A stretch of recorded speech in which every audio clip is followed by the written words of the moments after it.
आज की क्लास में हम एक काम ये करेंगे कि हमारे पास जो ये सब्जेक्ट है कैफ 3 DSR, इससे रिलेटेड कुछ चीज़ों को हम डिस्कस कर लेंगे आज। सही है, ताकि हमें पता चल जाए कि अगले 3-4 महीने हमने क्या करना है और इस पेपर को किस तरीके से हमने पहली अटैम्प्ट में पास करना है। ठीक है, मैं आज की क्लास में कुछ ऑब्जेक्टिव डिस्कस करूँगा। सही है, और इसके अलावा अगर कोई और चीज़ आप चाहते हैं कि हम कवर कर लें तो मैं आपसे वो भी कर लूँगा।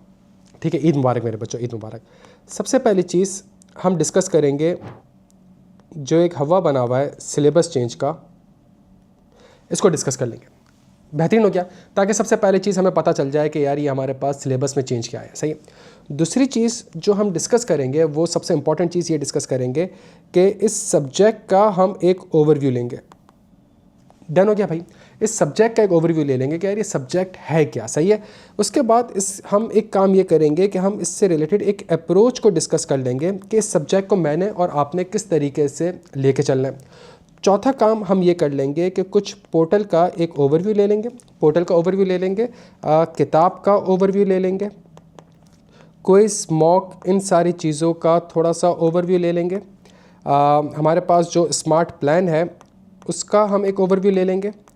और अगर इसके अलावा भी और कोई चीज़ आपको लगता है, और सबसे इंपॉर्टेंट चीज़ यार ये सब्जेक्ट मैं क्यों टीच कर रहा हूँ। सही है, ये सब्जेक्ट मैं क्यों टीच कर रहा हूँ, मैं क्यों ग्रुप ए में आके आपको सब्जेक्ट पढ़ा रहा हूँ, इसको भी हम इंशाल्लाह डिस्कस कर लेंगे। इसके अलावा कोई एजेंडा है मेरे बच्चों तो मुझे बताओ। मैं वापस आपको बता दूँ, सिलेबस का चेंज जो एक नॉर्मली बच्चा जो है वो स्ट्रेस ले लेता है फजूल की चीज़ों में, उसको पहले टेंशन को कम करते हैं, उसके बाद सब्जेक्ट का ओवरव्यू लेते हैं। हम ये डिस्कस करते हैं कि हमारी अप्रोच क्या होनी चाहिए, इस सब्जेक्ट में बच्चे को क्या मुश्किल आती है, पोर्टल कैसा दिखता है, किताब कैसे दिखती है, क्विज़, मॉक, स्केड्यूल, जितनी भी चीज़ें हैं। आप अगर फर्स्ट टाइम पढ़ रहे हैं तो कोई भी चीज़ आपको तो ये जो बुक है which authors book is recommended, Wasim साहब, इसको हम यहाँ पे डिस्कस कर लेंगे। इस बुक को हम यहाँ पे डिस्कस कर लेंगे। इसके अलावा कोई और चीज़ मुझे कहते हो तो मुझे बताओ, मैं कवर करता हूँ। सर ग्रेड हो गया तो हम ओवरव्यू डिस्कस कर लेंगे, हम ओवरव्यू में ग्रेड को डिस्कस कर लेंगे। सर प्रैक्टिस कहाँ से करनी है, तो आपके पास बुक के अंदर एक चीज़ आ रही है वॉल्यूम 2, और आपके पास ये क्विज़ मॉक हमारे पास आ रहा है, इसको डिस्कस कर लेंगे तो आपका प्रैक्टिस वाला पार्ट कवर हो जाएगा। एग्जाम की प्रिपरेशन कैसे करनी है तो हमारी अप्रोच क्या होगी, हम इधर डिस्कस कर लेंगे। रट्टा और कॉन्सेप्ट हमारे पास ये अप्रोच में आ जाएगा, रट्टा और कॉन्सेप्ट हमारे पास ये अप्रोच में कवर हो जाएगा मेरे बच्चों। मॉडल या लास्ट टाइम पेपर, मॉडल या लास्ट टाइम पेपर, तो ये चीज़ें जो है हम दोनों डिस्कस कर लेंगे, ये दोनों डिस्कस करेंगे। और ये मेरा आगे एजेंडा में है कि मॉडल वर्सेस ओवरऑल डिफ़िकल्टी। चलें, ओवरऑल डिफ़िकल्टी तो हम ओवरव्यू में डिस्कस करेंगे, ओवरव्यू डिफ़िकल्टी, ओवरऑल डिफ़िकल्टी। और एक और चीज़ हम ये देख लेंगे कि model paper versus last attempt, जो कि मेरा एजेंडा है, जो कि मेरा एजेंडा आज का है। आवर्स पर डे, तो हमारी जो अप्रोच होगी और जो हमारा स्मार्ट प्लान होगा इसमें हम डिस्कस कर लेंगे आवर्स पर डे। तो मैं आप लोगों के साथ कंटिन्यूस बेसिस पे इंटरेक्ट कर रहा था व्हाट्सएप ग्रुप वगैरह पे, तो उसके अंदर जो है ये कुछ पॉसिबल सवाल थे, वो आपके मैंने यहाँ पे एड्रेस कर रहा हूँ। और इसके अलावा जो एक्सपीरियंस है मेरा कि किस तरीके से सब्जेक्ट को लेके चलना है वो मैं आपसे डिस्कस करूँगा। इसके अलावा कोई और चीज़ है तो स्टार्ट करें मेरे बच्चों, स्टार्ट करें। और मुझे आपका हार्डली आधा घंटा चाहिए, मैं आपको यकीन के साथ कह सकता हूँ आधे घंटे के अंदर आपको इंशाल्लाह इतनी ज़बरदस्त इस सब्जेक्ट के अंदर ग्रिप भी आ जाएगी, सारा स्ट्रेस लेवल आपका ख़त्म हो जाएगा। आपको पता होगा कि अगले 3-3.5 महीने आपने क्या करना है, किस तरीके से मैंने और आपने मेहनत करनी है। इंशाल्लाह इस सब्जेक्ट को हम बड़े आराम से पास कर लेंगे। मेरा अल्टीमेट ऑब्जेक्टिव आपको इस सब्जेक्ट को पास करवाना नहीं है, मेरा अल्टीमेट ऑब्जेक्टिव ये है कि यार मैं 16 साल से इस प्रोफेशन में हूँ और 16 साल में मैंने चीज़ों को डिजिटली ट्रांसफॉर्म होते हुए देखा है। सही है, मैंने डिजिटली ट्रांसफॉर्म होते हुए चीज़ों को देखा है। एक चीज़ जो आज से 10 साल पहले मैं कर रहा था, आज उस तरीके से वो चीज़ नहीं हो रही, आज कंप्लीटली डिफरेंट तरीके से हो रही है। सही है, बहुत समराइज करके एक चीज़ कहूँ, आगे जाके डिटेल में डिस्कस करूँगा। ये सब्जेक्ट आपका ऑडिट का, लॉ का, टैक्स का, अकाउंटिंग का, BFD का, ये सब्जेक्ट जो है आपके बाकी इन सब्जेक्ट का बाप है। सही है, आपकी ऑडिट में ट्रांसफॉर्मेशन हो रही है, आपकी लॉ में ट्रांसफॉर्मेशन हो रही है, आपकी अकाउंटिंग में ट्रांसफॉर्मेशन हो रही है, और वो सारी की सारी ट्रांसफॉर्मेशन जो है वो इस सब्जेक्ट के बगैर, इसकी नॉलेज के बगैर नहीं हो सकता। सही है, क्या यहाँ तक बात समझ आती है? तो बहुत डिटेल में डिस्कस करेंगे, लेकिन अगले आधे पौने घंटे में इंशाल्लाह बड़ा ज़बरदस्त लेवल का कंफर्ट भी आ जाएगा, सुकून भी आ जाएगा, ज़िंदगी बड़ी गुलजार हो जाएगी और बड़े आराम से इंशाल्लाह इस सब्जेक्ट को मेहनत कर लेंगे। डन हो गया। इसका ऑडिट से क्या लिंक है एलेक्सा? इसका ऑडिट से लिंक ये है कि ऑडिट में हमारे पास कुछ तीन चीज़ें हमारे पास सब्जेक्ट में है, डेटा, सिस्टम एंड रिस्क। जो रिस्क वाला एरिया है जिसकी 20-30 नंबर या 35 नंबर की जो वेटेज है, उसके अंदर अब अच्छा खासा एरिया जो है वो कैफ 8 ऑडिट एंड एश्योरेंस से कॉपी किया गया है। सही है, अच्छा खासा area Kaif 8 audit and assurance से कॉपी किया गया है। हमारे पास जो डेटा वाली ग्रेड है उसके अंदर डेटा एनालिटिक्स होता है, उसका भी एक इंप्लीकेशन कैफ 8 ऑडिट से रेप्लिकेट यहाँ पे किया। तो यस, कुछ चीज़ें यहाँ से कैफ 8 से आई हैं, लेकिन आसान है, मुश्किल नहीं है। बच्चों स्टार्ट करें, एक एक करके हम एजेंडा को चलते रहेंगे, इसके बाद कुछ रह जाएगा तो हम करेंगे। सही है, अच्छा सबसे पहली चीज़ मेरे भाई, सबसे पहली चीज़, अगर आपकी पहली अटैम्प्ट है तो सिलेबस का चेंज आपके लिए कोई भी कंसर्न नहीं है, लेकिन मिसगाइडेड ना हो जाओ। सही है, इसलिए आपसे थोड़ा बहुत मैं आपसे डिस्कस कर रहा हूँ कि सिलेबस का चेंज आपके बेनिफिट है या आपका नुकसानदेह है या फिर क्या चेंज हुआ है। सही है, तो सबसे पहली चीज़ हम ये देख लें कि हमारे पास जो ओल्ड बुक थी उसमें कोई 362 पेजेस थे हमारे पास, न्यू बुक में कोई 266 पेज, तो हमारे पास 96 पेजेस जो है वो कम हो गए। 96 पेजेस में से जो एनेक्जर्स थे, जो पिछले बार हमारे सिलेबस का एनेक्जर्स हमारे सिलेबस का पार्ट था, अच्छा एनेक्जर्स होते क्या थे, एनेक्जर्स को रिमूव कर दिया गया। एनेक्जर्स को मेरे बच्चों, अच्छा वो एनेक्जर्स थे क्या, वो एनेक्जर्स ये थे कि स्टेट बैंक ऑफ पाकिस्तान, एनेक्जर्स के अंदर हमारे पास मेनली रूल्स एंड रेगुलेशन आते थे, तो एनेक्जर्स में for example state bank of Pakistan की साइबर सिक्योरिटी से रिलेटेड एक रेगुलेशन थी, तो state bank of Pakistan cyber security की रेगुलेशन। अच्छा मुझे बताओ, स्टेट बैंक ऑफ पाकिस्तान का जो कानून होगा, स्टेट बैंक ऑफ पाकिस्तान का कानून होगा, वो किन के ऊपर अप्लाई होगा? सर वो सारे के सारे बैंक्स के ऊपर अप्लाई होगा। पाकिस्तान में कितने बैंक्स हैं? मुश्किल से 10-15 बैंक्स हैं, 20 बैंक्स हैं, 25 बैंक्स हैं। उनमें से भी प्यारे बच्चों, उनमें से भी 15, 20, 25 बैंक्स के ऊपर ये लॉ अप्लाई होगा। उसमें से भी जो लॉ के अंदर एक बड़ी इंपॉर्टेंट चीज़ थी वो ये थी कि जी अगर आपके पास आपके बैंक में साइबर अटैक हो जाए तो आपने किस तरीके से कम्युनिकेट करना है, किस तरीके से रिस्पॉन्ड करना है। सही है, अब आप सोचें, एक तो बैंक का, उसमें से क्या प्रोबेबिलिटी है कि जी बैंकिंग में जो है वो साइबर अटैक हो जाएगा। सही है, तो ये चीज़ बच्चों को पढ़ाना, तो जाहिर सी बात है पढ़ाने के लिए एक एक्सपीरियंस चाहिए। सही है, तो नॉर्मली वो जो चीज़ थी वो बच्चे के लेवल पे थोड़ी सी टेक्निकल हो रही थी, थोड़ी सी एडवांस हो रही थी। क्यों टेक्निकल और एडवांस हो रही थी? बिकॉज अगेन जो मैं आपको एक समझाने की कोशिश कर रहा हूँ कि हमारे पास है ही 20-25 बैंक्स, और उस 20-25 बैंक्स में कब साइबर अटैक हुआ होगा, किसमें साइबर अटैक हुआ होगा। तो अल्लाह का शुक्र है, जब मैं नेशनल बैंक ऑफ पाकिस्तान का ऑडिट कर रहा था तो 2023 के ऑडिट में इनके ऊपर जो है वो एक साइबर अटैक हुआ था। सही, नेशनल बैंक ऑफ पाकिस्तान में साइबर अटैक हुआ था और ये रेगुलेशन जो है वो एक्टिव हुई थी। इस रेगुलेशन की हमने कंप्लायंस और ऑडिटिंग करी थी। सही है, तो यहाँ पे इन रेगुलेशंस को, इसी तरीके से बैंक्स के अलावा तो और भी कंपनीज होती हैं भाई, बैंक्स के अलावा तो और भी कंपनीज होती हैं, क्या उनके ऊपर data security, data privacy, cyber security, क्या ये लॉस अप्लाई नहीं होते होंगे? तो एसईसीपी ने भी एक रेगुलेशन अप्लाई कर दी। अच्छा एसईसीपी किसके ऊपर अप्लाई होता है प्यारे बच्चों? हर वो कंपनीज जो कि कंपनीज एक्ट के हिसाब से रजिस्टर्ड हो, हर वो कंपनीज जो कि, तो एसईसीपी ने भी इसके ऊपर कोई रेगुलेशन बनाई हुई थी। जब एसईसीपी ने भी इसके ऊपर रेगुलेशन बनाई हुई थी, जब एसईसीपी ने, तो यहाँ पे अगेन उसको कहा गया कि जी इस तरह के जो एनेक्जर्स हैं इनको रिमूव कर दें, बिकॉज ये बहुत ही हाई लेवल के एनेक्जर्स हैं। सही है, इसके लिए एक बहुत ही हाई लेवल का एक्सपीरियंस चाहिए होता है और बहुत रेयर होता है कि लोगों के पास जो है वो इन चीज़ों का एक्सपीरियंस हो जो कि वो बच्चों को डिलीवर कर सके। तो इन एनेक्जर्स को जो है वो रिमूव कर दिया गया। क्या यहाँ तक बात समझ आती है? तो ये 32 पेज जो है आपके रिमूव हो गए। अच्छा सेकंड चीज़ अगर मैं आपसे कहूँ, ओल्ड बुक का अगर मैं कंपैरिजन करूँ तो इसके अलावा जो हमारे पास चेंजेस आई हैं, वो चेंजेस क्या आई हैं ये देख लो, ये क्या चेंजेस है। फिर हम एंड में एक चीज़ कंक्लूड कर लेंगे। Uses of the categories of data is removed, drivers of data governance challenges and best practice is removed, emerging trend and big data technology is removed, data models removed, data warehouse architectures removed, OSI model removed, subfields of AI removed, key services of famous cloud providers are removed, blockchains and fintech synergies are removed, simplification of topic 4.2 changes just because of formatting। तो प्यारे बच्चों बाकी जो ये 66 pages है, बाकी जो ये 64 पेजेस है, इसमें करा क्या है, इसके अंदर आपके पास ये जितने भी चैप्टर्स आ रहे हैं उस चैप्टर्स के अंदर अगर हमारे पास 10 कॉन्सेप्ट्स हैं तो 10 कॉन्सेप्ट में से 9 कॉन्सेप्ट्स को इनटेक रखा गया है। ब्लॉकचेन का कॉन्सेप्ट आज भी है, फिनटेक का कॉन्सेप्ट आज भी है, लेकिन ब्लॉकचेन और फिनटेक आपस में किस तरीके से एक सिनर्जी क्रिएट करते हैं, इस कॉन्सेप्ट को जो है वो रिमूव कर दिया गया। Fintech is a separate technology, blockchain is a separate technology, दोनों टेक्नोलॉजी को अगर किसी तरीके से मर्ज कर दें तो इससे क्या फायदे होंगे, इसको जो है वो रिमूव कर दिया गया। मैं छोटी सी आपके सामने एग्जांपल देता हूं। मोबाइल एप्लीकेशन यूज करते हो, बैंकिंग की मोबाइल एप्लीकेशन यूज करते हो, अगर बैंकिंग की मोबाइल एप्लीकेशन यूज करते हो, दिस इज कॉल्ड फिनटेक। आज से याद है पहले क्या कहते हैं, ब्रांच जा रहे होते थे, पैसे जमा करा रहे होते, अब क्या कर रहा है, फाइनेंस के अंदर अगर टेक्नोलॉजी आ गई है, तो this technology is called fintech. सही है, फिनटेक में हो क्या, अब आप मोबाइल में बैठ के जो है पैसे ट्रांसफर भी कर सकते हो, आप अब अस्मा को 20 रुपये का लोड भी करा सकते हो, अब आप दुनिया की सारी ट्रांजैक्शन जो है वो बैंकिंग एप्लीकेशन से कर सकते हो। This is called fintech. सही है, ब्लॉकचेन क्या होता था? ब्लॉकचेन ये होता था कि यार आप कुछ इस तरीके से करें कि इतनी सारी पार्टीज़ हैं और उन सारी पार्टीज़ को एक ट्रांसपेरेंसी चाहिए, सही है, उस सारी पार्टीज़ को एक ट्रांसपेरेंसी चाहिए और ट्रांसपेरेंसी के बेसिस पे ये चाहिए कि जी अगर ट्रांजैक्शन हो जाए तो फॉर एग्जांपल जो भी आपने प्रॉमिस किया था, जो भी आपका प्रॉमिस था वो ऑटोमेटिकली जो है वो प्रोसेस हो जाए। फॉर एग्जांपल ये कस्टमर है, ये सप्लायर है। कस्टमर पाकिस्तान में बैठा हुआ है, सप्लायर जो है वो फॉर एग्जांपल बैठा हुआ है यूके में। तो कस्टमर पाकिस्तान में बैठा हुआ है, सप्लायर यूके में। इस सप्लायर को एक गुड्स है वो एक्सपोर्ट करने हैं और पाकिस्तान में जो बैठा ये कस्टमर है इसको ये गुड्स जो है ये इंपोर्ट करना है। मेरे प्यारे बच्चों, मुझे बताओ बीच में कितनी पार्टीज इन्वॉल्व होंगी? मुझे जल्दी से बता दो बीच में कितनी पार्टीज इन्वॉल्व होंगी? एक सिंपल सी ट्रांजैक्शन, एक पाकिस्तान में बैठे कस्टमर को सप्लायर्स यूके से एक गुड्स को इंपोर्ट करना है। मुझे सिर्फ इतना बता दें बीच में कितनी पार्टीज इन्वॉल्व होंगी? सिर्फ 2 पार्टीज इन्वॉल्व है। क्या पाकिस्तान में कस्टम वाले इन्वॉल्व होंगे? क्या पाकिस्तान में बैंक इन्वॉल्व होगा? क्या पाकिस्तान में शिपिंग एजेंट इन्वॉल्व होगा? क्या सप्लायर यूके में पोर्ट इन्वॉल्व होगा? क्या सप्लायर का बैंक इन्वॉल्व होगा? एलसी का वर्ड सुना हुआ है? एलसी का वर्ड सुना हुआ है? एक तरीके से गारंटी आप दे रहे हो। तो इसी तरीके से यहाँ पे भी एक शिपिंग एजेंट होगा और दोनों ने इंश्योरेंस ली हुई होगी।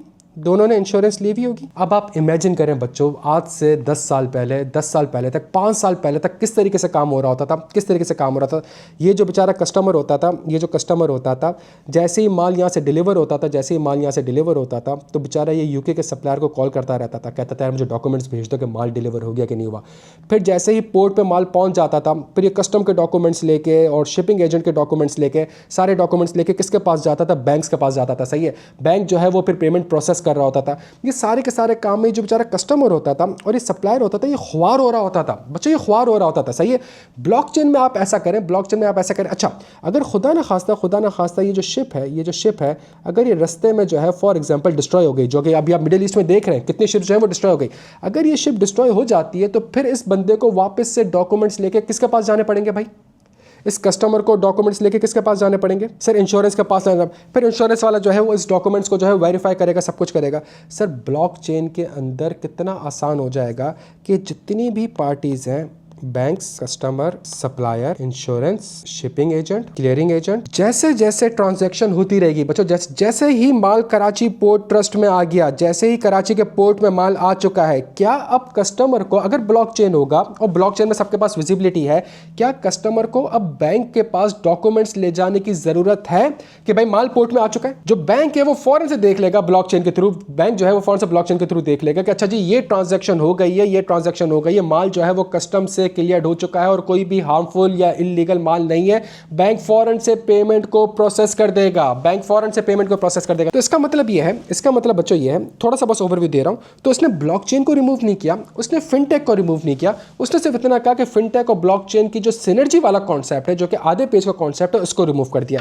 तो अगर मैं आपसे ओवरऑल एक चीज डिस्कस करूं तो 96 पेजेस जो रिमूव हुए हैं, क्या उसमें से कोई चैप्टर रिमूव हुआ है? तो इसका मतलब है एक चीज तो कंक्लूड कर लो, क्या ये कहना मुनासिब है कि सिलेबस चेंज हुआ है? सिलेबस चेंज तब होता है जब डेटा के 7 चैप्टर जो है, डेटा के 7 चैप्टर चेंज हो गए, डेटा के 7 नए चैप्टर्स आ जाते हैं। आप समझ रहे हैं मेरी बात को? सिलेबस चेंज नॉर्मली तब कहना चाहिए भाई सिलेबस चेंज हुआ है जब आपने डेटा सिस्टम इंडेक्स के अंदर 17 चैप्टर जो है आपने रिमूव कर दिया, 17 चैप्टर की जगह आप नए 17 चैप्टर्स लेकर आ गए, सही है। इसको कहते हैं सिलेबस चेंज। ये सिलेबस चेंज नहीं है, ये वो चीज़ें हैं जो कि बहुत ही एडवांस लेवल पे है और बहुत ही एडवांस लेवल की चीज़ें हैं और बहुत रेयर होता है कि किसी के पास जो है वो उसका एक्सपीरियंस हो। तो चूंकि जब उसके पास एक्सपीरियंस नहीं है तो स्टूडेंट्स को वो एक्सपीरियंस कैसे डेलीगेट किया जाए? तो ICAP ने थोड़ा सा वहाँ पे एक कंफर्ट लेवल बच्चे को देने के लिए उन एक्स्ट्रा ऑर्डिनरी कॉन्सेप्ट्स को जो है वो रिमूव कर दिया है। क्या याद रख? लेकिन ये वो चीजें हैं जो कि प्रैक्टिकली हो रही हैं बच्चों। तो पहली चीज मुझे बताओ सिलेबस चेंज के अंदर कोई मसला? तो हमने कंक्लूड ये करा सिलेबस चेंज में, there is no change in syllabus. अच्छा एक और चीज बताता हूँ सिलेबस चेंज के अंदर जो एक बहुत बड़ा इंपैक्ट है वो ये है कि कुछ एग्जाम्पल्स को रिमूव कर दिया गया है। किसी भी चीज़ को समझाने के लिए, स्टेट एक्स में किसी भी चीज़ को समझाने के लिए एग्जाम्पल्स को इंक्लूड किया गया, सही है। और एग्जाम्पल्स जो है वो डिफरेंट सेक्टर की है, वो टेलीकम्युनिकेशन की भी है, वो ऑयल एंड गैस की भी है, वो बैंक्स की भी हैं, वो मैन्युफैक्चरिंग की भी है। तो कुछ जगह पे करा क्या है कि इन एग्जाम्पल्स को रिमूव कर दिया गया है। इसका मतलब है कॉन्सेप्ट है ऊपर, कॉन्सेप्ट इंटेक्ट है, लेकिन जो एग्जाम्पल्स है नहीं, ओल्ड बुक जो है वो चल सकती है, न्यू लेनी होगी, ये आगे जाके बुक में डिस्कस कर लूँगा मैं, एलिजा सही है। तो जो कॉन्सेप्ट है हमारा, उस कॉन्सेप्ट को जो है इंटेक्ट रखा गया है, लेकिन चूंकि नीचे एग्जाम्पल्स, और अगेन वो वाली बात कि यार बड़ा मुश्किल हो जाएगा बच्चे को डिफरेंट सेक्टर्स में समझाना कि डिफरेंट सेक्टर्स में किस तरीके से फिनटेक काम कर सकता है, मैन्युफैक्चरिंग में फिनटेक कहाँ हेल्प कर सकता है, बैंक में फिनटेक कहाँ हेल्प कर सकता है, ऑयल एंड गैस में फिनटेक कहाँ हेल्प कर सकता है, टेलीकम्युनिकेशन में फिनटेक कहाँ हेल्प कर सकता है। तो अगेन एक्सपीरियंस का भी थोड़ा सा इशू है, प्लस बच्चे के लेवल पर उसको समझाना वो भी एक चैलेंजिंग है। तो यहाँ पे एग्जामिनर ने आई के अपने इन चीज़ों को भी रिमूव कर दिया है। क्या यहाँ तक बात समझ आती है बच्चों? बिकॉज जो भी आपका कॉन्सेप्ट है उसमें एग्जामिनर जो है वो डिफरेंट इंडस्ट्रीज को टेस्ट कर रहा है। क्या यहाँ तक क्लियर है बात? पहली चीज़, क्या सिलेबस चेंज हुआ है? There is no change in syllabus, चीज़ों को रिमूव किया गया है। सही, data system and risk chemistry का सब्जेक्ट नहीं बन गया है, data system and risk physics का सब्जेक्ट नहीं बन गया है। क्या यहाँ तक बात समझ आती है? अच्छा, सेकंड चीज़ हम थोड़ा सा काम ये करते हैं, हम थोड़ा सा इस सब्जेक्ट का ओवरव्यू लेते हैं। थोड़ा सा प्यारे बच्चों, इस सब्जेक्ट का हम ओवरव्यू लेते हैं।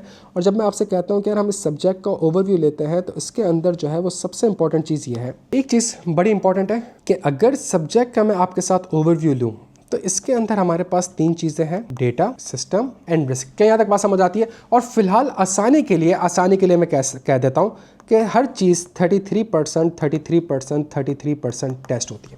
और मज़ीद आसानी के लिए मैं कह देता हूँ कि हर ग्रिड के अंदर तो there are 3 grids, grid 1, grid 2, grid 3। सही है। बहुत आसानी के लिए मैं आपसे सिर्फ ये कह रहा हूँ कि जी हमारे पास 3 ग्रिड्स हैं, और मैं एज्यूम कर रहा हूँ कि तीनों ग्रिड्स की जो वेटेज है वो 33% है। और मज़ीद आसानी के लिए कह रहा हूँ कि हर ग्रिड के अंदर हमारे पास कितने चैप्टर्स हैं?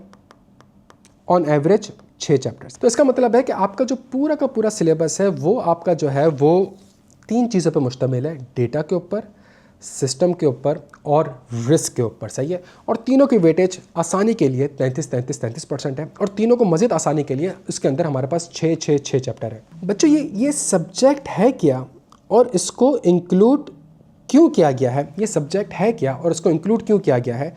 थोड़ी सी नेटफ्लिक्स का नाम आपने सुना है? अच्छा बच्चों, नेटफ्लिक्स का नाम माशाल्लाह ज़बरदस्त। सही है, सबने सुना हुआ होगा। सही है, सबने सुना हुआ होगा। अच्छा, तो हमारे पास ये नेटफ्लिक्स है। अच्छा, ब्लॉकबस्टर का नाम सुना है? Blockbuster DVD rental. एक ज़बरदस्त स्टोरी सुनाऊं बच्चों, एक ज़बरदस्त स्टोरी सुनाऊं। ये सब्जेक्ट को समझाने के लिए थोड़ा सी मैं एक ज़बरदस्त स्टोरी आपको सुनाता हूँ। मैं कोशिश करूँगा 3-4 स्टोरी आपको समझाऊँ, बिल्कुल एक्टिव रहना है आपने। सही है।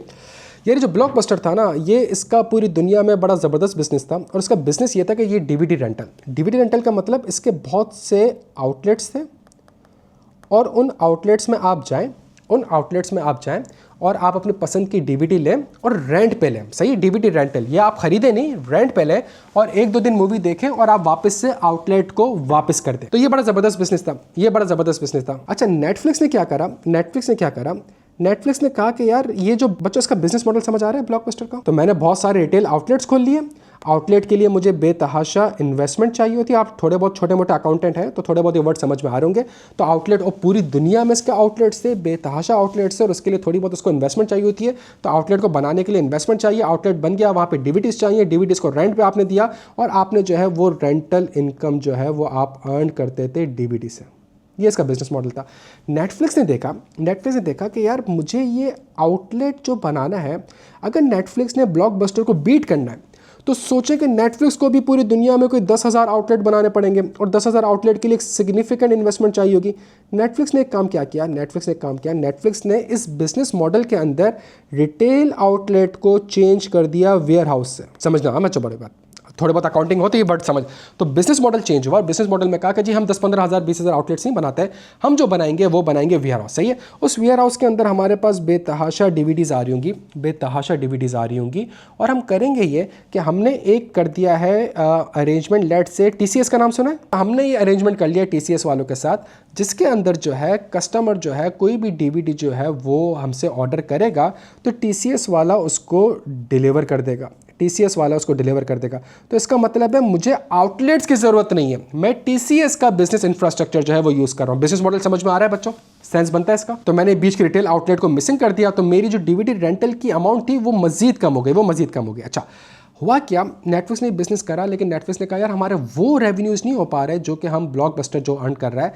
तो नेटफ्लिक्स गया ब्लॉकबस्टर के पास और कहा कि जी मेरा पूरा अरेंजमेंट आप खरीद लें $50 मिलियन का। मैंने एक सेटअप बनाया है और ये बड़ा ज़बरदस्त सेटअप है।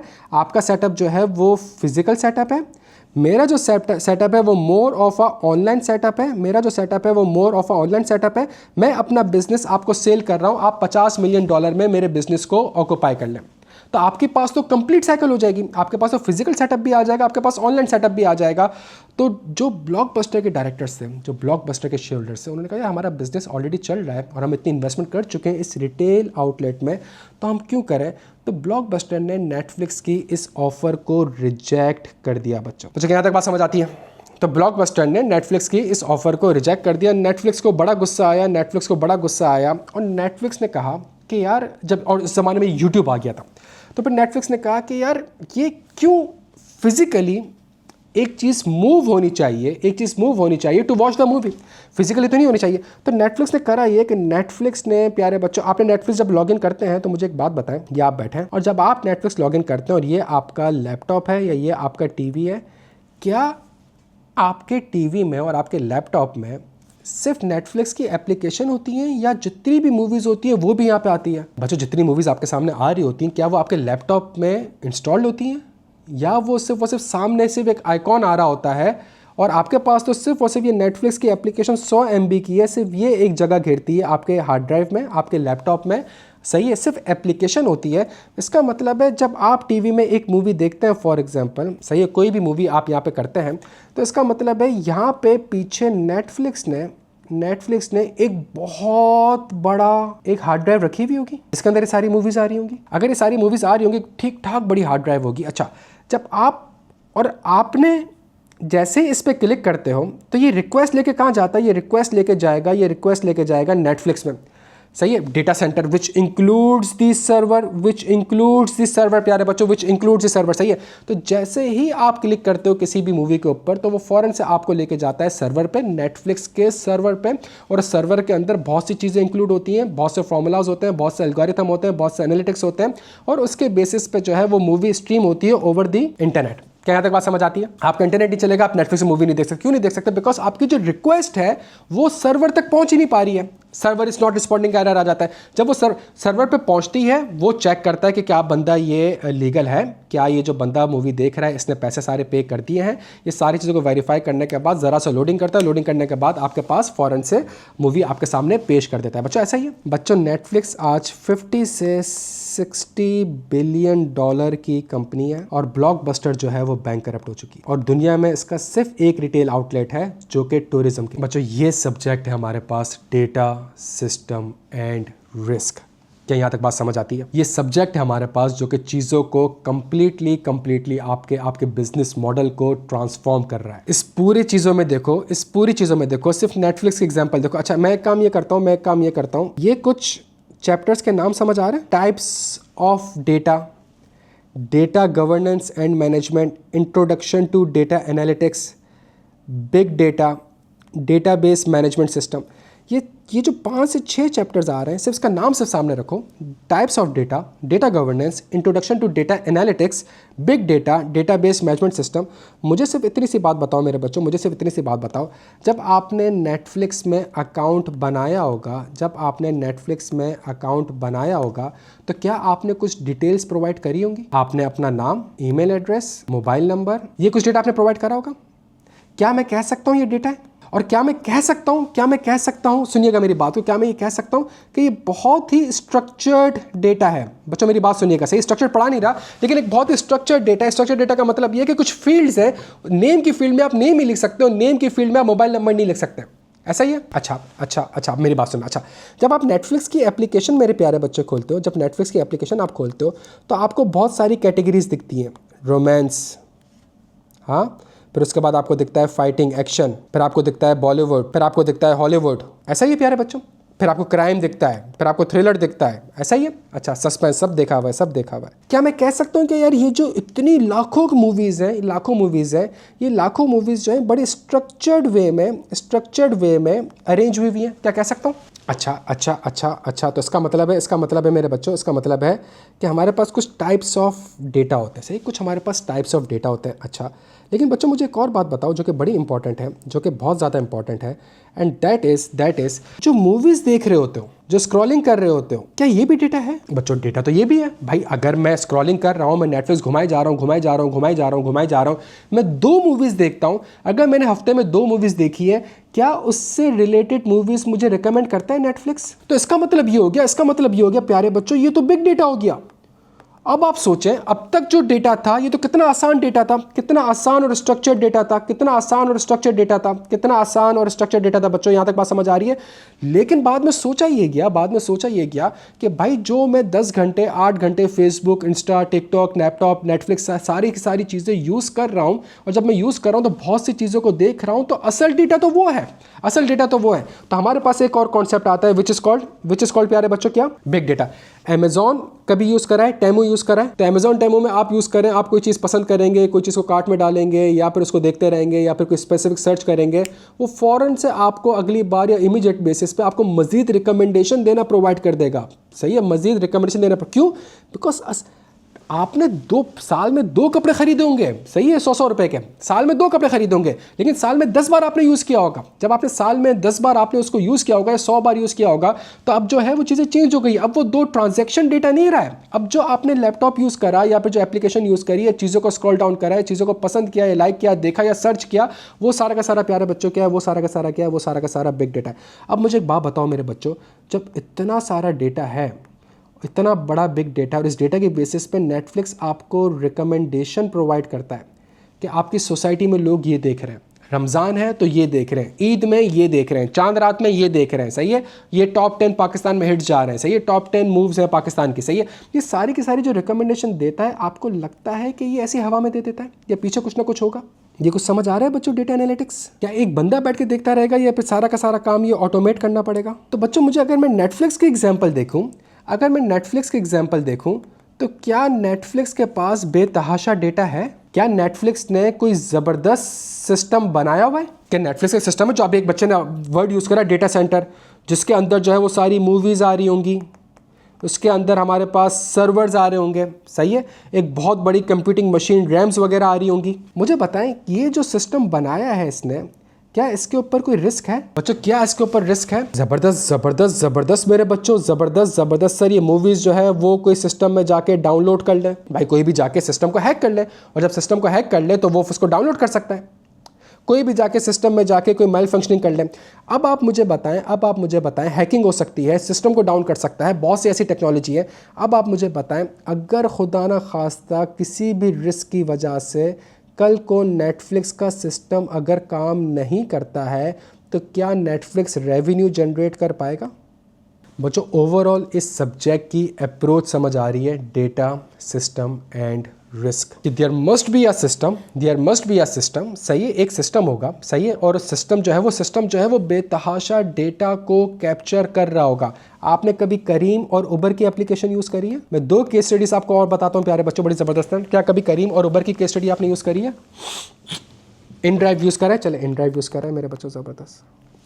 आप इमेजिन करें, क्या ये आप माशाल्लाह अकाउंटेंट हैं, आप बाई किया, ज़बरदस्त मेरा भाई, ये मेरा भाई है, सेम है हम दोनों, सही है, तो बाइकिया वाले हम लोग हो गए भाई, सही है।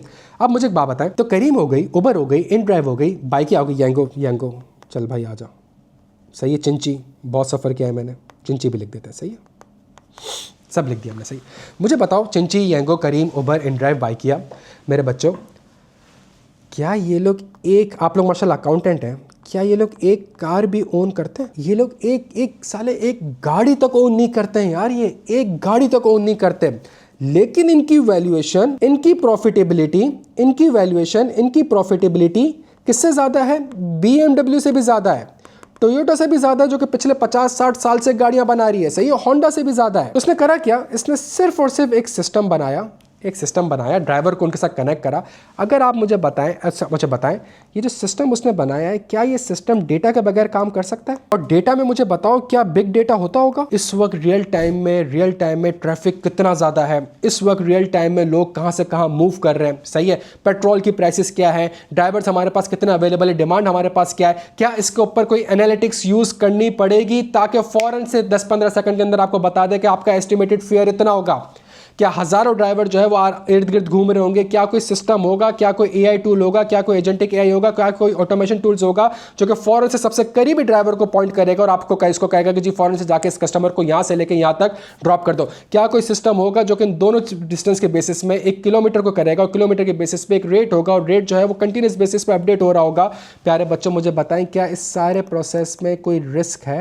अगर इनका सिस्टम किसी भी वजह से काम ना करे, अगर इनका सिस्टम किसी भी वजह से काम ना करे प्यारे बच्चों, आपको लगता है कि जी अगर सिस्टम डाउन हो जाए, करीम की एप्लीकेशन आप खोल लें, करीम की एप्लीकेशन ओपन हो ही नहीं रही, सर्वर डाउन है। सर्वर डाउन क्यों है? बिकॉज आप रिक्वेस्ट भेज रहे हैं और रिक्वेस्ट जो है आपका इंटरनेट जो है उस सर्वर के पास लेके जा रहा है, सर्वर डाउन पड़ा हुआ है, सही है। सर्वर क्यों डाउन पड़ा हुआ है? बहुत सी रीज़न हो सकती है, सही है, जिसकी वजह से आपका सिस्टम जो है वो ऑपरेट नहीं कर पा रहा होगा। प्यारे बच्चों, यहाँ तक बात सुना है? नेशनल बैंक ऑफ पाकिस्तान का आपने नाम सुना है? पूरी दुनिया में कितनी 2000 ब्रांचेस हैं। पाकिस्तान का ओल्डेस्ट बैंक है ना, ओल्डेस्ट बैंक है, सही है, पाकिस्तान का ओल्डेस्ट बैंक है, 2000 ब्रांचेस आपके पास हैं। यूरोप में एक बैंक है जिसका नाम है रेवोल्यूट।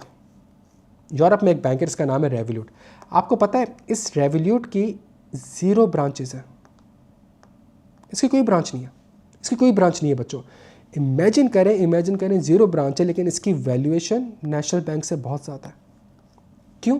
उन्होंने सिर्फ और सिर्फ एक मोबाइल एप्लीकेशन बनाई है और सारी की सारी ट्रांजैक्शन उस मोबाइल एप्लीकेशन से होती है। मुझे अकाउंट खुलवाने के लिए भी किसी ब्रांच में नहीं जाना होता, मैंने अपना कैमरा ऑन करना होता है, मेरी फेशियल रिकग्निशन होती है, मुझे पासपोर्ट सामने रखना होता है, मुझे ड्राइविंग लाइसेंस सामने रखना होता है, मुझे जो है वो अपने डॉक्यूमेंट्स, वीज़ा, ये सारे सामने रखने होते हैं, उनको वेरीफाई इमीडिएट बेसिस पर करता है और आपका अकाउंट जो है वो ओपन कर देता है। प्यारे बच्चों, this is called the fintech technology. आप इमेजिन करें, जैस कैश आपका हो गया, ज़बरदस्त। क्या यहाँ तक बात समझ आती है बच्चों? तो यार बहुत कम टाइम में, चूँकि हमारे पास टाइम कम है मेरे बच्चों, तो थोड़ा बहुत ये समझ आता है कि हमारे पास इस सब्जेक्ट का ओवरव्यू क्या है भाई। अच्छा, ज़बरदस्त। अच्छा, इस सब्जेक्ट से रिलेटेड हमारी अप्रोच क्या होगी, और मैं इसको भी थोड़ी देर के लिए मैं इसको येलो हाईलाइट कर देता हूँ, जो कि मैंने अभी डिस्कस करना है आपसे, इसको मैं थोड़ी देर के लिए येलो हाईलाइट कर देता हूँ। हमारी अप्रोच क्या होगी? हमारे पास जो है बच्चों, हमारी अप्रोच क्या होगी? देखें, हमारी अप्रोच बड़ी क्लियर है। इस सब्जेक्ट की जो हमारी अप्रोच होगी वो अप्रोच होगी case studies, real life examples. अगर इस सब्जेक्ट को हमने केस स्टडीज़ और रियल लाइफ एग्जाम्पल्स से पढ़ा, पूरा का पूरा लिंक्ड है, एलेक्सा पूरा का पूरा लिंक्ड है, सही है। डेटा, सिस्टम एंड रिस्क, तीनों ग्रिड्स आपस में इंटरलिंक्ड है, सही है। अगर मैं 15 मिनट के अंदर नेटफ्लिक्स की केस स्टडी से अगर आपको data, system and risk link करके दिखा सकता हूं, अगर आपका सिस्टम हैक होगा तो क्या डेटा हैक हो सकता है? सही है, तीनों के तीनों ग्रिड जो है आपस में लिंक्ड है। तो इसका मतलब ये हो गया भाई कि आपके पास जो सब्जेक्ट है, अगर इस सब्जेक्ट को हमने केस स्टडीज़ और रियल लाइफ एग्जाम्पल से नहीं पढ़ा और हमारा फोकस सिर्फ और सिर्फ एक चीज़ के ऊपर हुआ कि हमारा फोकस जो हुआ वो सिर्फ रट्टा लगाने के ऊपर हुआ, सही है। 4 लाइनें मैंने पढ़ी, 4 लाइनें आपको याद करा दी। अगर हम इस अप्रोच से चलेंगे प्यारे बच्चों, तो ये सब्जेक्ट ना हमें इंटरेस्टिंग लगेगा, ना जो इस सब्जेक्ट का अल्टीमेट पर्पज़ है जिसकी वजह से ICAP ने इसको इंक्लूड किया गया है, सही है, वो पर्पज़ अचीव हो सकेगा। इस सब्जेक्ट को पढ़ना कैसे? इस सब्जेक्ट को पढ़ना ऐसे है कि इस सब्जेक्ट की हमने real life example, case studies, मैं 16-17 साल इस प्रोफेशन में हूँ, सही है, मैं 16-17 साल इस प्रोफेशन में हूँ और जितना भी मेरा तजुर्बा है, जितना भी मेरा एक्सपीरियंस है, जितना मैंने चीज़ों को ट्रांसफॉर्म होते हुए देखा है, मैं डेलॉयट की डिजिटल ट्रांसफॉर्मेशन कमेटी का पार्ट हूँ, सही है। मैं एक छोटी सी आपको एग्जांपल ये देता हूँ। ऑडिट के अंदर आपको आइडिया होगा, थोड़ा बहुत आइडिया होगा कि कोई भी चीज़ होती है उसकी एक पॉपुलेशन होती है, वो पॉपुलेशन हम ऑब्टेन करते हैं, उसमें कुछ सैम्पल्स को सेलेक्ट करते हैं। जब सैम्पल सेलेक्ट हो जाते हैं तो उसकी हम जो है वो वाउचिंग करते हैं। ये सिंपल से स्टेप समझ आते हैं कि यार कोई भी चीज़ अगर मैनेजमेंट कहती है भाई मेरे पास फिक्स एसेट 100 रुपये का, तो मैं कहूँ भाई 100 रुपये का स्केड्यूल दे दो, 100 रुपये का फिक्स एसेट दे दो, सही है। उसमें से मैं कुछ सैंपल सेलेक्ट करूँगा और वॉचिंग करूँगा, सही है। डेलॉयट क्या कर रहा है, सही है, मैं क्या कर रहा हूँ, सही है। डेलॉयट के साथ अभी मैं ये कर रहा हूँ कि मैं इन तीनों चीज़ों को ऑटोमेट कर रहा हूँ एजेंटिक AI के थ्रू। पॉपुलेशन जैसे ही क्या आएगी, सिस्टम जो है वो ऑटोमेटिकली सैंपल सेलेक्ट करेगा based on the Deloitte methodology. जैसे ही सैंपल सेलेक्ट कर लेगा, वो सैंपल्स ऑटोमेटिकली एक क्लाइंट को ईमेल कर देगा, दीज आर आवर सैंपल्स। जैसे ही सैंपल्स आएंगे तो वो फ़ौरन से उन सैंपल्स को खुद ब खुद जो है वो स्कैन करेगा। स्कैन करके जो डेलॉयट का वर्किंग पेपर का टेम्पलेट है उसके अंदर जो है वो सारे की सारी चीज़ें फिल कर देगा। अगर कोई इश्यू होगा, कोई चीज़ मैच नहीं कर रही होगी, वो फ़ौरन से मैनेजर को, पार्टनर को फ्लैग कर देगा, हाईलाइट कर देगा। This is the future of audit. सही है। मैं अभी रिसेंटली डेलॉयट यूनिवर्सिटी पेरिस में एक ट्रेनिंग दे रहा था, तो मेरे साथ एक जो सीनियर पार्टनर थे वो चूँकि पार्टनर्स को ट्रेनिंग दे रहे थे, सही है, और मैं जो है वो मैनेजर्स को ट्रेनिंग दे रहा था। तो हमारी मुलाकात हुई। अच्छा, उनके साथ मैं एक क्लाइंट भी कर रहा था, सही है, तो हम ऐसे डिस्कस कर रहे थे। तो हम मतलब बैठे हुए थे पेरिस में। तो अच्छा, वो senior partner, most senior partner, और पूरा NAC जो रीजन है ना, नॉर्थ साउथ यूरोप, उसके HR को और हायरिंग को भी डील करता है, सही है। उसके बाद बैठे हुए थे, तो उसने ऐसे हम बैठे थे, उसने कहा उसको 30-35 साल का एक्सपीरियंस है डेलॉयट के साथ, सही है। मेरा 16-17 साल का एक्सपीरियंस को 30, तो आप समझे मुझसे भी डबल एक्सपीरियंस। हम बैठे हुए गपशप लगा रहे थे। उसने कहा था, यार इब्राहिम, क्या तुम वापस से CA करोगे और वापस से ऑडिट फर्म डेलॉयट में आओगे? मैंने कहा, यार मैं वापस से CA लाजमी करूँगा और मैं ऑडिट फर्म और प्रोफेशन में भी आऊँगा। उसने कहा, क्या रीज़न है? मैंने कहा, सबसे इंपॉर्टेंट चीज़ ये है कि आप बोर नहीं होते इस प्रोफेशन में, आप बोर नहीं होते। और इस प्रोफेशन की सबसे अच्छी चीज़ ये है कि आज आप एक क्लाइंट कर रहे हो, 3-4 महीने आपने एक असाइनमेंट किया, फिर आप एक नए एंगेजमेंट में, नए क्लाइंट में, नए पोर्टफोलियो में चले जाते हो, सही है। तो मैंने उसको अपना बताया कि जी मैं तो पाकिस्तान से काम करता आ रहा हूँ, फिर कतर में काम किया, फिर लंदन में काम किया, सही है, और डिफरेंट कंट्रीज़ में काम किया। तो मैंने तो डिफरेंट सेक्टर्स में, डिफरेंट रेगुलेशन में काम किया, तो मेरी लर्निंग जो है वो कंटिन्यूस बेसिस पे होती है। मैंने डिफरेंट एक्सपीरियंस और डिफरेंट एक्सपोजर्स पे काम किया हुआ है। उसने कहा, सेम यार, मैं भी ये करता, लेकिन एक चीज़ का मुझे हमेशा से रिग्रेट रहेगा। मैंने कहा, क्या? कह रहा है, यार हमने 30-35 साल वही वाचिंग करी, हम में से कभी भी किसी ने ये चीज़ नहीं सोची कि यार क्या ये चीज़ ट्रांसफॉर्म हो सकती है, क्या ये चीज़, मतलब हम अपना टाइम इस वॉचिंग के ऊपर क्यों लगा रहे हैं जब ये चीज़ ऑटोमेट हो सकती है, सही है। और वो कह रहा है, यार अगर मैं वापस से आऊँगा, इसी प्रोफेशन वापस से आऊँगा, लेकिन इस बार अगर मैं आऊँगा तो एटलीस्ट मैं चीज़ों को इस तरीके से एनालाइज़ करूँगा कि क्या ये चीज़ रीट्रांसफॉर्म हो सकती है कि नहीं हो सकती। बच्चों, आगे जो फ्यूचर है, चाहे वो ऑडिट हो, चाहे वो अकाउंटिंग हो, मैं ये काम खुद कर नहीं रहा हूँ, पूरी पीछे इंजीनियरिंग टीम है। द ओनली थिंग इज सोचने की सलाहियत होनी चाहिए, सही है, कि यार ये काम हम इस टेक्नोलॉजी से इस तरीके से हम कर सकते हैं, सही है। इसके लिए हमारे पास ये मेथोडोलॉजी होगी, सैम्पलिंग में हमारे पास ये काम करना है। द ओनली थिंग इज आपके पास जितने भी सब्जेक्ट हैं, चाहे अकाउंटिंग है, चाहे ऑडिट है, चाहे टैक्स है, चाहे लॉज है, प्यारे बच्चों, each and everything is going to be retransform. क्या ये बात आपको समझ आती है? तभी इस सब्जेक्ट को पढ़ने के लिए अगर मैं नेटफ्लिक्स की आपको एग्जांपल दे रहा हूं तो इसलिए दे रहा हूं ताकि नेटफ्लिक्स एग्जांपल अगर आपको समझ में आएगी तो आपको चीज़ें आपको ओवरऑल चीज़ें समझ में आएगी, रादर देन हम एक चीज़ को याद करें। अच्छा, अगर रियल लाइफ की स्टडीज से अगर हम चीज़ों को पढ़ेंगे, एग्जाम्पल से पढ़ेंगे, तो इससे सबसे बड़ा फ़ायदा ये होगा कि चीज़ें ऑटोमेटिकली आपको रिटेन हो जाएंगी। बच्चों को यहाँ तक बात समझ आती है? चीज़ें ऑटोमेटिकली आपको जो है वो रिटेन हो जाएगी, बिकॉज आपको समझ में आ रहा है कि चीज़ कर क्यों रहे हैं। ये इससे आपको समझ में आ जाएगा कि ये चीज़ हम क्यों कर रहे हैं और किस तरीके से कर रहे हैं। क्लियर हो बच्चों? अच्छा भाई, हमारे पास एक और चीज़ थी, तो हमने अप्रोच को डिस्कस कर लिया। अगली चीज़ जो हमारे पास है, अच्छा, इसी ओवरव्यू के अंदर मैं आपको डिफ़िकल्टी वाली चीज़ जो मैंने हाईलाइट करी थी, model paper versus last attempt, सही है। तो भाई ये देख लो, ये हमारे पास लास्ट अटैम्प्ट का पेपर है, ये आपके पास मॉडल पेपर है। तो मॉडल पेपर के अंदर भाई हमारे पास ये कुछ 3 पेज तक MCQs थे, और टेक्निकली जो पेपर था आपका वो 2 पेज में ख़त्म हो गया। बच्चों क्लियर है? टेक्निकली जो आपका पेपर था वो 2 पेज के अंदर ख़त्म हो गया, ऐसा ही है। लेकिन लास्ट अटैम्प्ट में जो पेपर आया है आपके पास, उसमें 2.25 पेज तक MCQs गए। ये आपके पास एक प्रॉपर पेज, ये एक प्रॉपर पेज, ये एक प्रॉपर पेज, ये एक प्रॉपर पेज। तो लास्ट टाइम मॉडल पेपर में जो है वो 2 पेज पे आपका जो है वो पूरा का पूरा पेपर ख़त्म हो रहा था। इस बार नॉर्मली ऑलमोस्ट कितने पेज पे ख़त्म हो रहा है भाई? तो क्या रीज़न है? ये जो 2 पेपर था और ये जो 5 पेज का पेपर आया है, इसमें सबसे इंपॉर्टेंट चीज़ क्या है? सिनेरियो बेस्ड क्वेश्चन, सही है।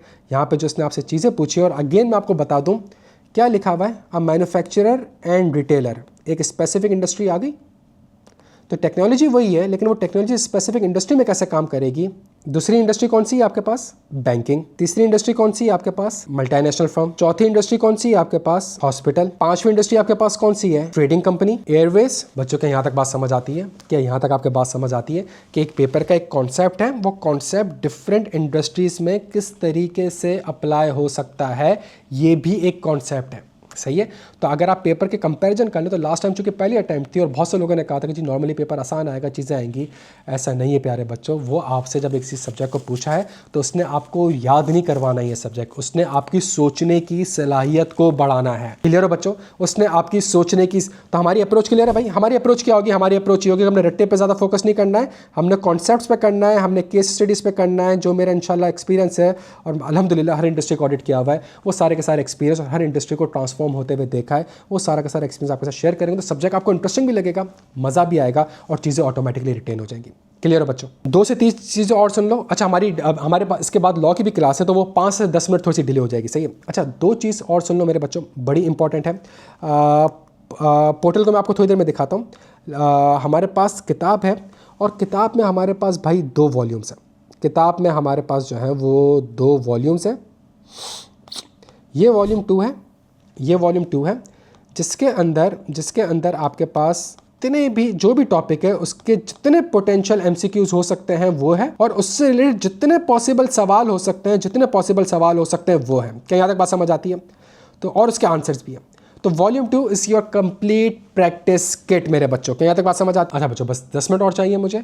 ये हमारे पास वॉल्यूम 1 है और वॉल्यूम 1 के अंदर हमारे पास जितने भी हैं सारे के सारे नोट्स जो है वो यहाँ पे आपके लिए प्रोवाइड किए हुए। सही है। जो भी आपके पास नोट्स हैं, ईच एंड एवरीथिंग यहाँ पे प्रोवाइड की हुई, और हर चीज़ के अंदर हमारे पास फ्लो चार्ट्स हैं।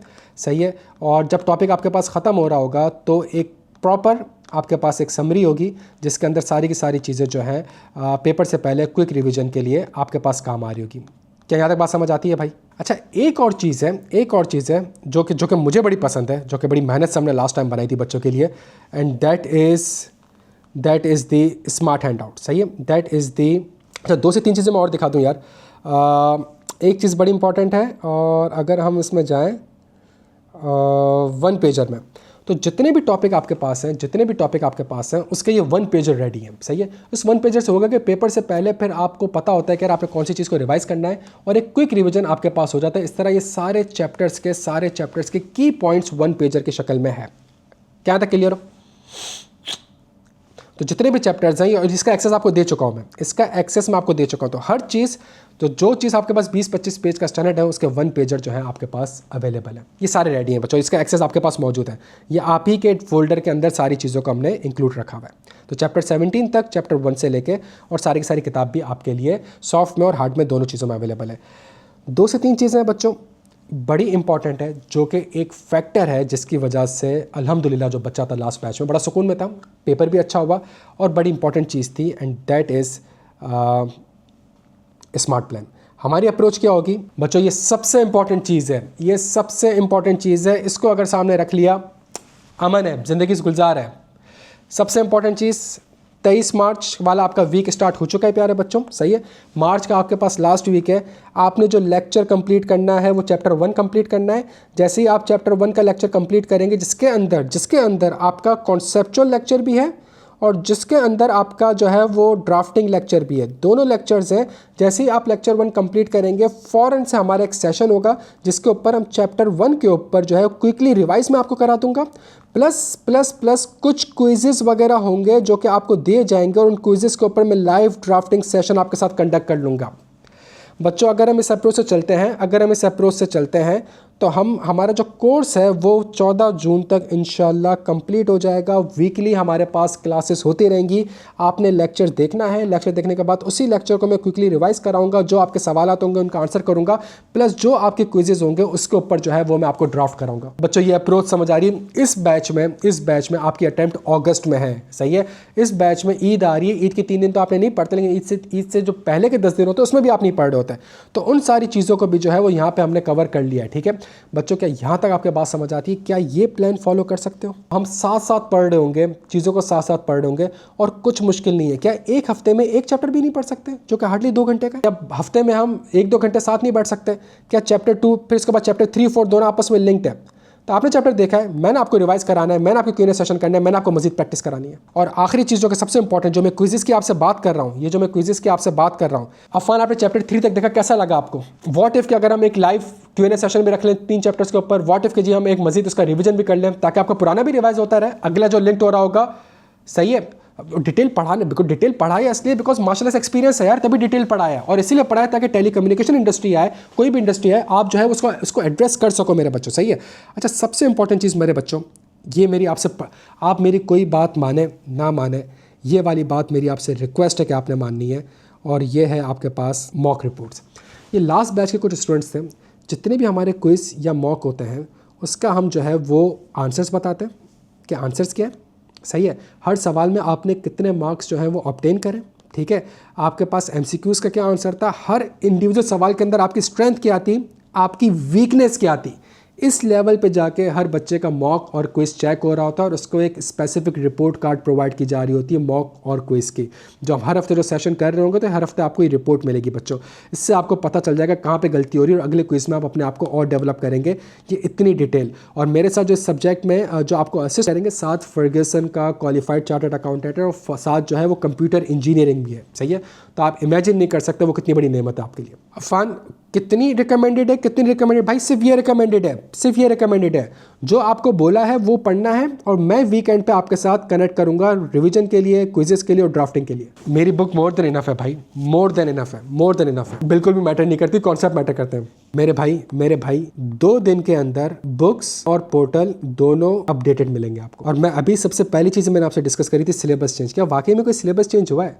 करना क्या है, सिर्फ रिमूव ही करना है ना यार। वो रिमूव हो चुकी है तैमूर, वो रिमूव हो चुकी है। पोर्टल आप रिफ्रेश करेंगे, आपके पास जो है सारी की सारी चीज़ें रिमूव हो चुकी है। और जो मेजर चेंज है वो एनेक्जर का है। एनेक्जर जो है वो सबसे आखिरी टॉपिक है आपका। पर डे कितना पढ़ना जरूरी है, आपके सामने एक पूरा ट्रैकर है, ट्रैकर में कितने आवर्स हैं वो भी साथ आपसे शेयर कर देगा। बच्चों और कोई सवाल? यार बच्चों एक आखिरी चीज़, बस एक आखिरी चीज़ मेरी सुन लो, बड़ी इंपॉर्टेंट है, बहुत ज़्यादा इंपॉर्टेंट है।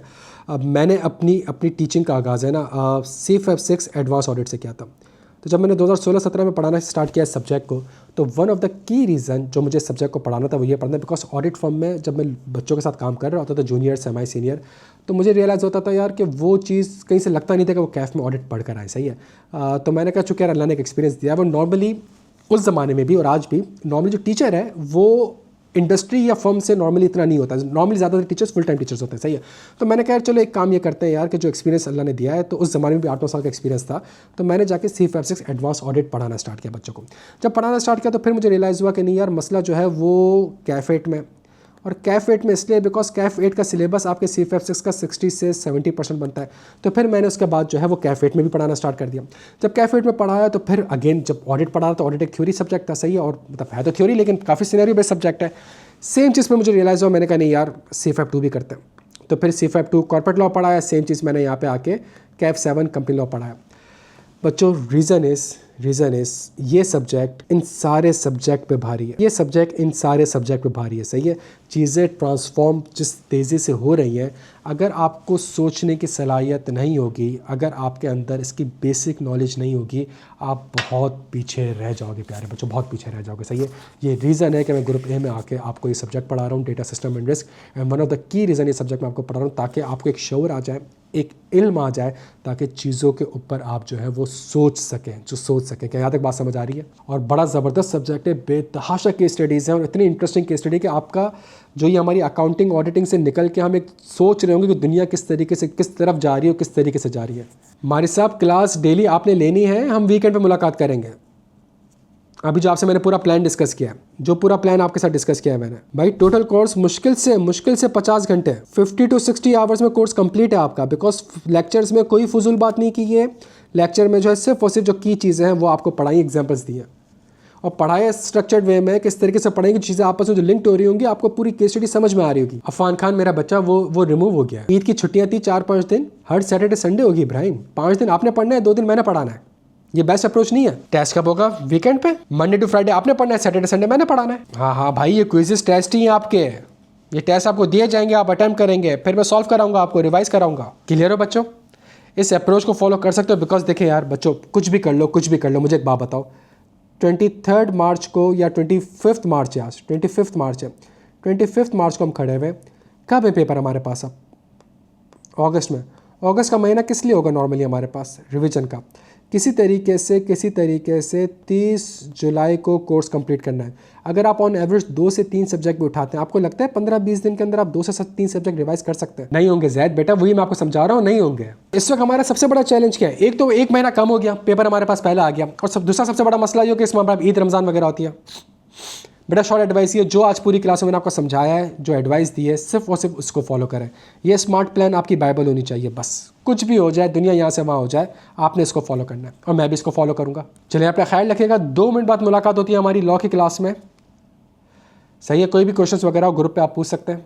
अपना बेहद ख्याल रखिएगा। Thank you so much.